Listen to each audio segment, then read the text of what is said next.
ఖదీర్ గారు వారి నాయకత్వంలో చాలాసార్లు పొంగిలేటి గారిని ఇళ్ల స్థలాల విషయంలో కలవడం జరిగింది. ఏదైతే సుప్రీంకోర్టు జడ్జిమెంట్ రాకముందు నుంచే కూడా చాలాసార్లు కలిశారు.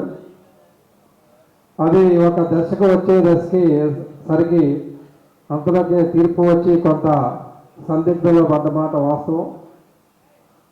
కానీ మీకు ఇప్పుడే చెప్పారు మీ గౌరవ మంత్రివర్యులు శ్రీనివాస్ రెడ్డి గారు 2026 సంవత్సరంలో ఖచ్చితంగా ఇళ్ల స్థలాల విషయంలో మీకు తీపి కబురు అందిస్తామని, సుప్రీంకోర్టు తీర్పుని అధిగమించి ఏ రకంగా ఇవ్వచ్చు అనే దాని మీద మీకు స్పష్టత ఇచ్చి దాని మీద ఖచ్చితమైన ఆదేశాలు ఇస్తామని చెప్పారు. అలాగే మీరు ఎంతో కాలం నుంచి చూస్తున్న అక్రిడిటేషన్ కార్డులు కూడా ఈ 10 రోజుల్లోనే ఇస్తామని చెప్పి మీ అందరికీ సంవత్సరం చివరి కానుకగా అందజేసిన శ్రీనివాస్ రెడ్డి గారికి మనస్ఫూర్తిగా కృతజ్ఞతలు తెలుపుకుంటూ మరొకసారి ఇక్కడికి విచ్చేసినటువంటి TWJF కార్యవర్గానికి అలాగే